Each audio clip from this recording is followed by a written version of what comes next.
Alô, pessoal, aqui é o Renato Gaúcho falando. Olha, antes da história, dá só uma olhada nesse par de óculos de sol unissex da nossa parceira Fonzag que tem para vocês essa semana. Olha só que coisa linda.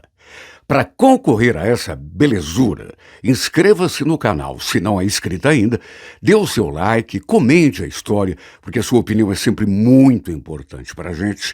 Ative o sininho para ser avisada sempre que tiver história nova e muito importante também, gente, acompanhe o vídeo até o final.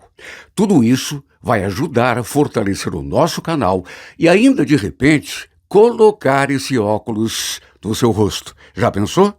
É a nossa parceira Fonzag, que tem muitas novidades para você que quer ser consultora e comprar pela loja online. Os links estão aqui na descrição para quem se interessar, tá bom?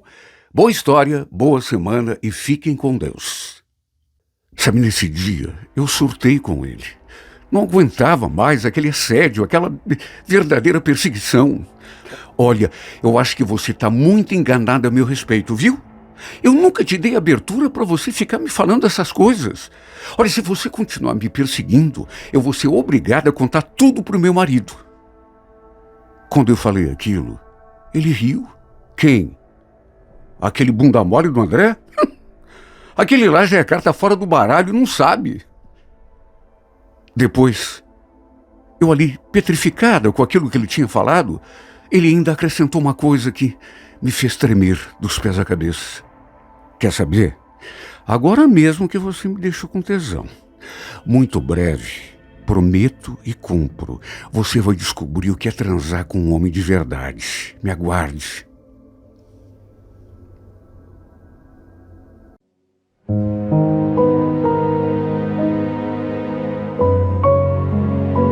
Renato Gaúcho apresenta A Força do Amor.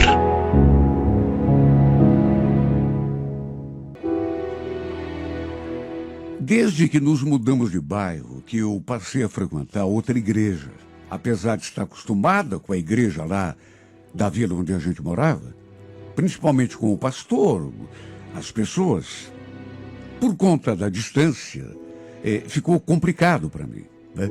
Era longe, enfim, de modo que acabei encontrando outra igreja ali no bairro onde a gente foi morar, pertinho de casa. Eu era casada, tinha um filho de 8 anos e ainda bem que meu filho ia comigo. Porque o meu marido não era ligado nesse tipo de coisa, sabe? Frequentar a igreja. Aliás, ele ia na contramão. Preferia frequentar bar e lanchonete do que ir comigo e com o nosso filho na igreja. Eu já tinha tentado tanto mudar a sua cabeça, fazê-lo mudar de vida, mas principalmente deixar daquelas coisas que ele adorava, bebida, jogo de carta. Só que ele não via. Quando eu pedi que ele fosse ao culto com a gente, sua resposta era sempre a mesma. Eu converso com Deus toda noite antes de dormir, Marlene. Eu não preciso de nenhum pastor aí para servir de intermediário entre mim e Deus. Olha, ele falava isso ou então coisa muito parecida. Sempre. A gente saía junto de casa, eu, ele e o nosso filho, só que quando chegávamos na esquina, seguíamos por rumos diferentes. Ele ia para o bar e eu ia para a igreja com o menino.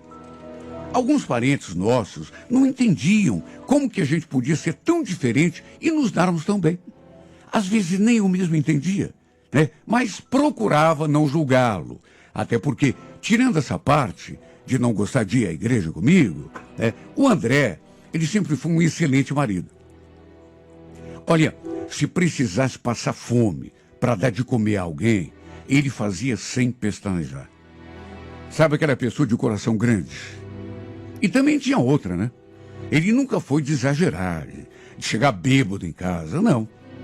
Ele sabia o seu limite, controlava também os seus horários, sem que eu precisasse ficar pegando no seu pé. Na verdade, confesso que comecei a frequentar a igreja justamente para ver se conseguia fazê-lo parar de frequentar aquele bar. Só que se ele me acompanhou 2 ou 3 vezes, foi muito. Depois, largou de mão. E eu passei a ir sozinha com o nosso filho. Logo nos primeiros dias, eu conheci algumas pessoas novas ali, até porque, para mim, tudo era novo, né? E acabei fazendo até algumas amizades. Tinha a Dona Carmen, por exemplo, que ia todo sábado. A gente acabou se tornando amigas, até porque morávamos perto um do outro. Então, fazíamos companhia uma para outra na hora de voltar. Era uma senhora assim tão alegre, tão simpática. Ela tinha um filho que de vez em quando também ia à igreja com ela. Só que eu não sei, desde o começo que eu achei esse filho dela, esse rapaz, assim, meio esquisito. Na verdade, era pouco mais do que um rapaz.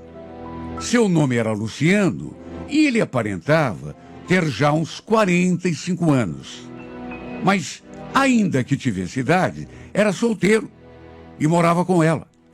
Aliás, pelo que ela me contou depois, eram só os dois na casa, já que os seus outros filhos estavam todos casados, tinham suas próprias casas, suas famílias. Olha, eu digo que achei esse homem assim, meio esquisito, porque ele tinha um monte de tatuagens no braço. Só que eram assim, umas coisas tão esquisitas. Num dos braços, por exemplo, tinha uma estrela de 5 pontas e no outro, a cabeça de um bode. Sabe, coisa muito estranha. E havia outras tatuagens, só que essas foram as que mais me chamaram a atenção. Porque eram tatuagens grandes, assim, bem marcadas, sobressaíam. Olha, eu achei aquilo tudo horrível. Nunca fui muito fã de tatuagem, e convenhamos, né? Com tanto bicho bonito, o cara inventou de tatuar justamente a cabeça de um bode. Que Deus me livre, mas parecia até coisa... Bom, achei uma coisa muito sem noção. Não era sempre que ele ia à igreja com a Dona Carmen. Às vezes, ele ia, mas quando ia, não sei explicar, eu não me sentia bem perto dele.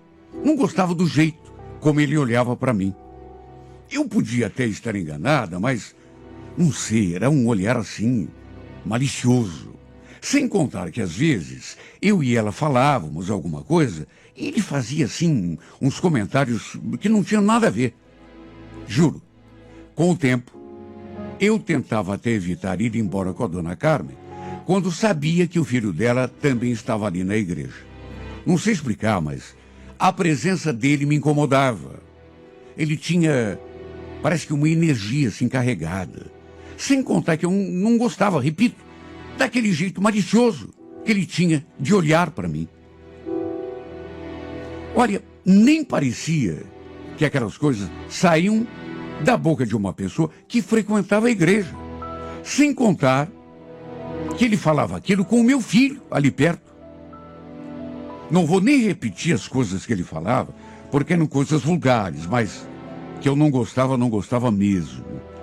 Agora, tudo ficou pior quando, além de me olhar daquele jeito malicioso, ele começou a me dar indiretas e a fazer elogios. Um dia, por exemplo, ele falou uma coisa a meu respeito, fez lá uma gracinha comigo, e a Dona Carmen, mãe dele, o censurou. Ô, Luciano, não fala isso. A Marlene é casada. Assim você deixa ela sem jeito. Ele só riu. A mãe dele falou aquilo, mas ele riu, achou graça. Continuou me olhando do mesmo jeito.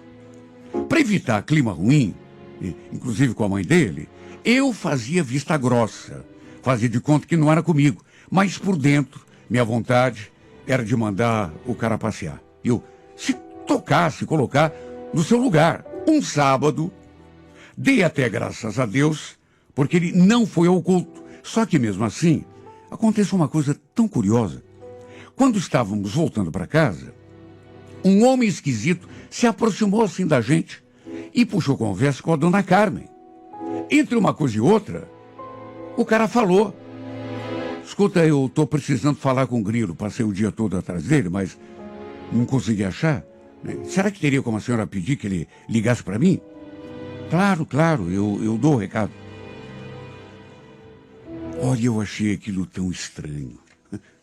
o nome pelo qual ele tinha se referido ao filho da dona Carmen. O sujeito foi embora e a gente seguiu o nosso caminho. Eu não quis me meter nos assuntos dela, mas fiquei curiosa. Achei engraçado. Sabe, dá aquele nome, Grilo. E perguntei, a troco de quê que é assim que chamam o Luciano? Os amigos dele, por exemplo, olha, raros chamam ele de Luciano. Não sei por que eles deram um apelido tão feio para ele. Onde já se viu, né? Grilo. Coisa horrorosa. Deu para sentir que ela ficava contrariada quando ouvia o filho ser tratado daquele apelido.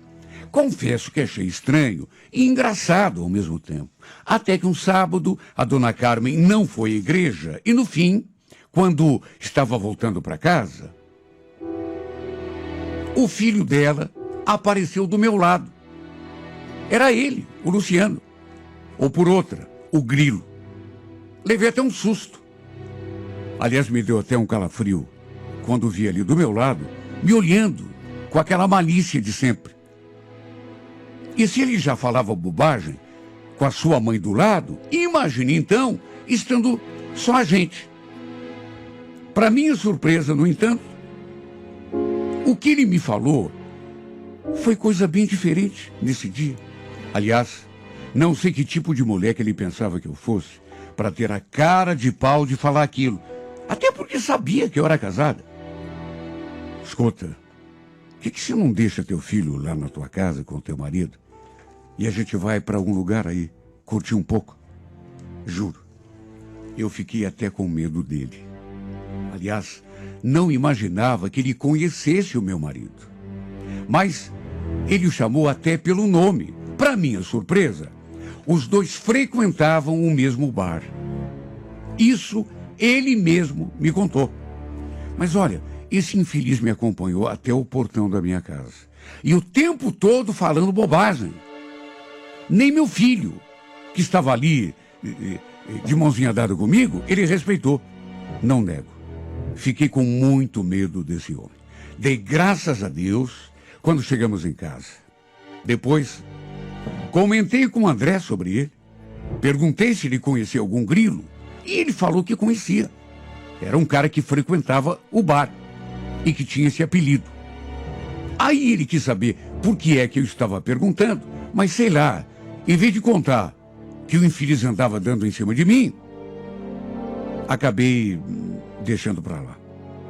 Conhecendo o André como eu conhecia, ele com toda certeza ia querer tirar satisfação com o cara. E sabe Deus como tudo poderia terminar. Para evitar, o que eu fiz? Mudei meu horário. Passei a ir à igreja só que pela manhã. O problema foi que tempos depois, ao voltar do trabalho,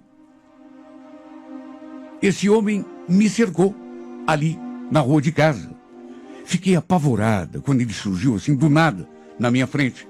Oi, Marlene, tá sumida? O que houve? Falei que não tinha acontecido nada, apenas apertei o passo, mas ele continuou na minha cola.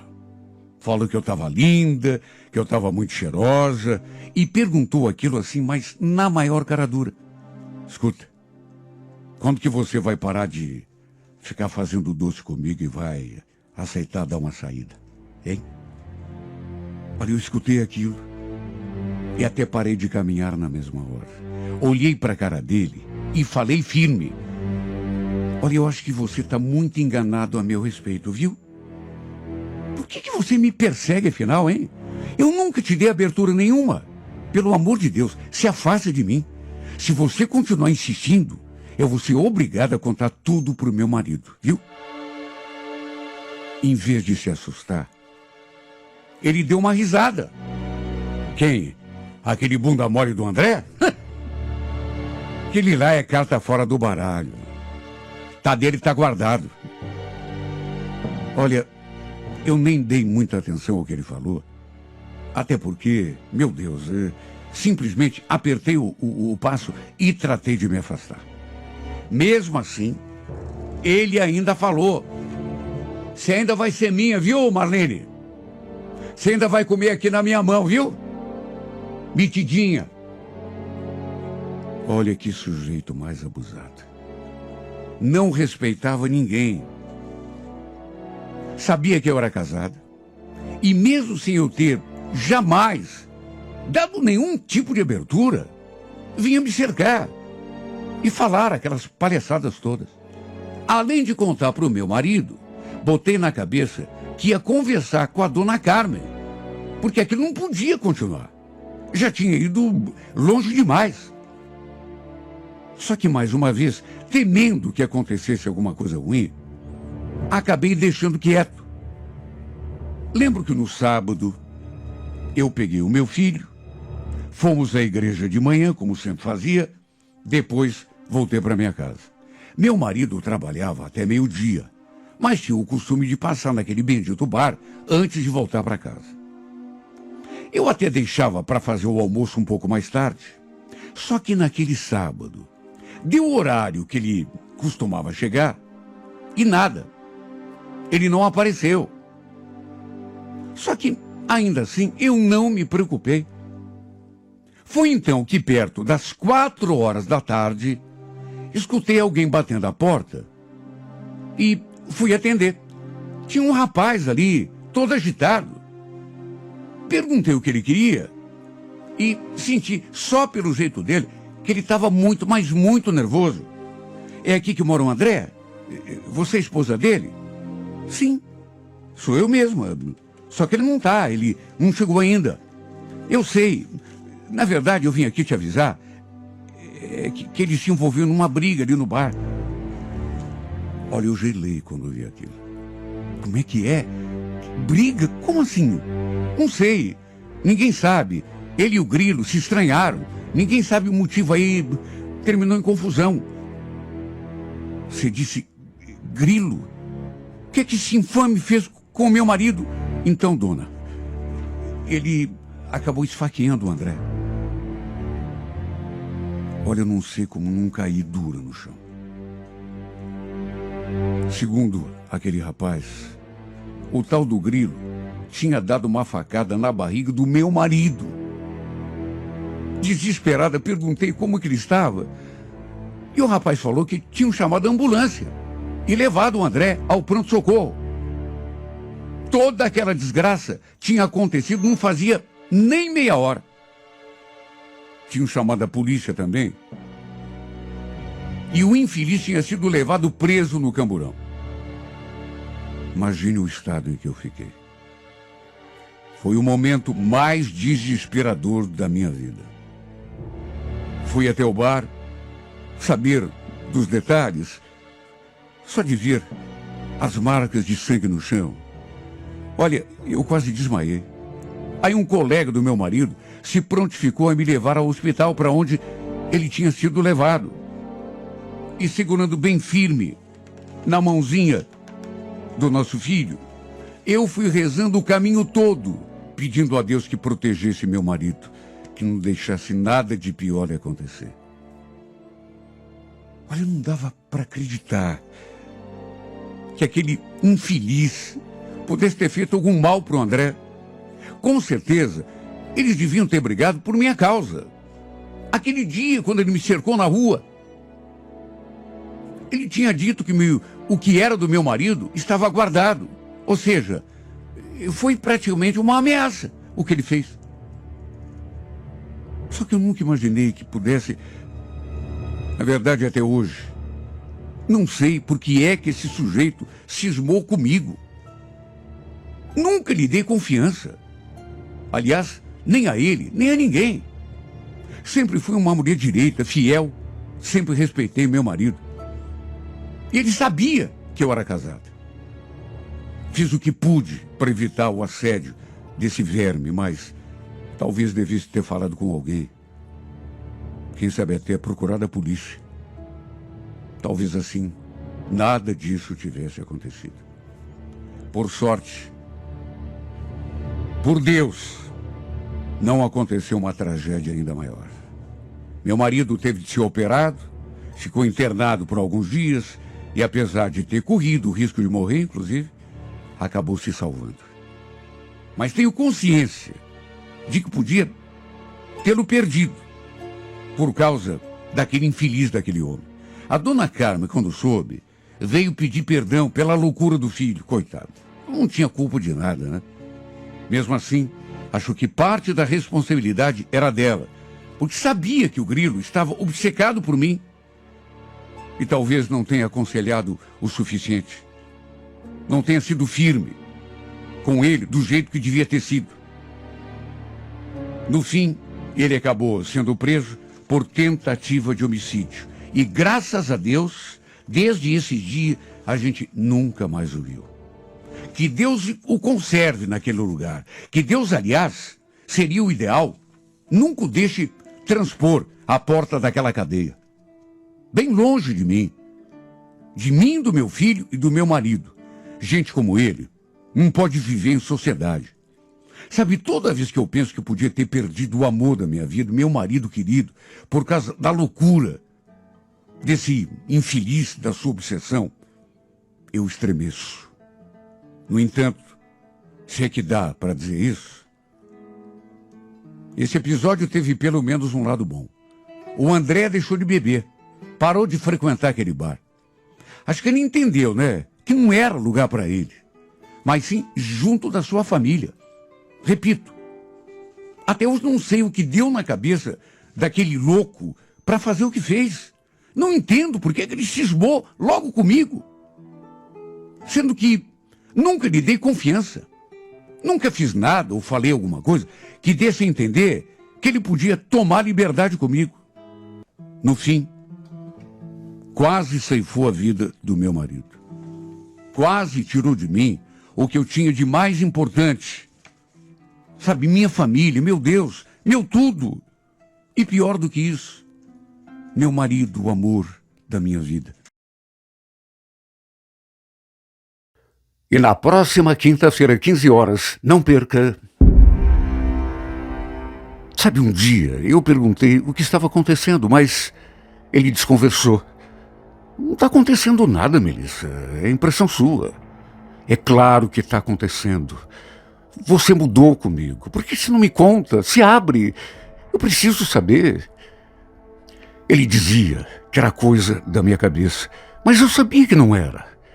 Eu notei que, pouco a pouco, ele passou a mudar cada vez mais comigo. E o pior é que até deixou de ir buscar a Camila na escola. Sua avó voltou a ir.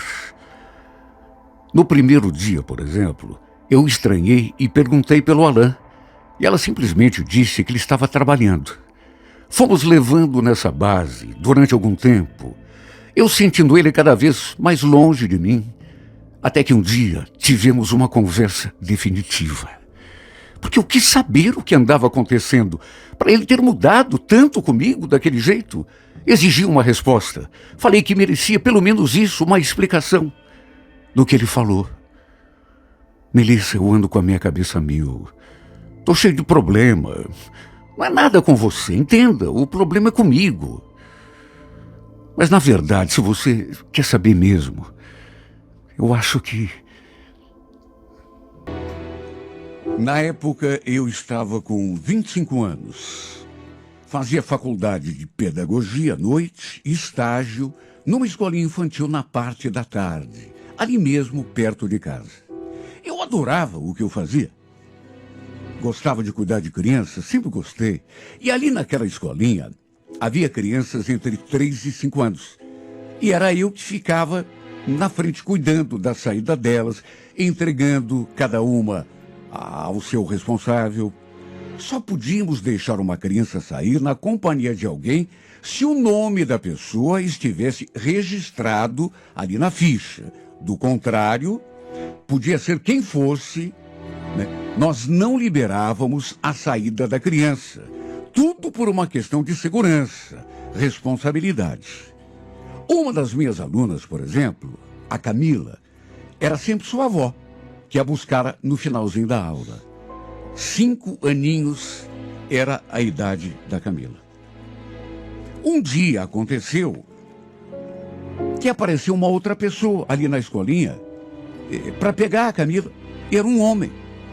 Eu não o conhecia, nunca o tinha visto. Ele se aproximou e falou: eu vim buscar a Camila. Eu estranhei, perguntei quem ele era, o que era da Camila, no que ele prontamente respondeu que era o pai. Dei uma conferida na lista de pessoas autorizadas e ali não constava, né, nenhum Alain. Na verdade, não constava nenhum homem, muito menos Alain, que era o nome com o qual ele se apresentou. Repito, a gente só podia deixar a criança sair na companhia de uma pessoa que estivesse ali na nossa relação, sabe? Uma pessoa que era antecipadamente autorizada. Meu Deus, entregar uma criança para qualquer pessoa, mesmo que ela diga que é o pai, e até que prove com documento, é uma responsabilidade muito grande. E não era o caso. O nome dele não estava ali, mesmo ele dizendo que era o pai da menina. E eu tentei explicar isso para ele, só que ele se exaltou. Falou comigo até de um modo assim, meio grosseiro.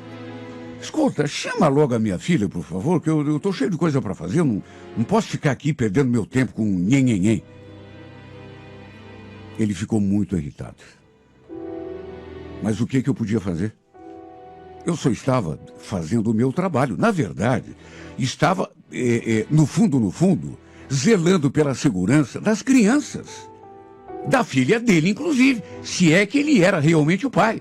Resumo, precisei ligar, depois de conversar com a pedagoga, e ligar para a avó da menina, para só então podermos deixar a Camila sair na companhia daquele homem.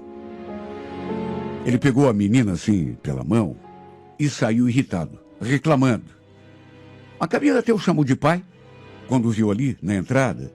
Foi correndo para os braços dele, mas sabe como é, né? E acabou ficando nisso. No dia seguinte, foi ele quem apareceu de novo na escola para buscar a menina. Só que dessa vez, parecia até outra pessoa. Estava todo mansinho, todo educado, tanto que se aproximou de mim, pediu pela filha e acrescentou. Escuta, moça, deixa eu aproveitar para te pedir desculpas. Eu acho que ontem eu fui meio grosso com você, né? Desculpa, tá? Mas eu estava num dia tão ruim e... É claro que eu desculpei. Falei para ele que estava tudo bem, que eu entendia. Chamei a Camila, ele a pegou no colo, aí se despediu de mim e foi embora. E ficou nisso mais uma vez. Ou pelo menos era para ter ficado, porque no dia seguinte, a Camila, na sua inocência de criança, me contou uma coisa do pai. Ela ficou olhando assim para mim e sorrindo, como se estivesse achando alguma coisa engraçada. E eu, naturalmente, quis saber o que era. No que ela acabou falando. O pai falou que você é bonita. Teu pai disse isso? Ela confirmou com um movimento de cabeça. Olha, podia até não ter nada a ver, mas eu fiquei com aquele episódio na cabeça durante o dia todo. O detalhe é que desde aquele dia, somente ele passou a ir buscar a Camila. Eu não sei se fiquei sugestionada com aquilo que a menina tinha me contado, mas passei a reparar um pouco mais no pai dela. Não sei, pelo menos era a impressão que eu tinha. Parecia que ele me olhava, assim, com um certo interesse. Não perca, na próxima quinta-feira, 15 horas, na íntegra, a emocionante história de Melissa e Alain em mais uma edição de A Força do Amor.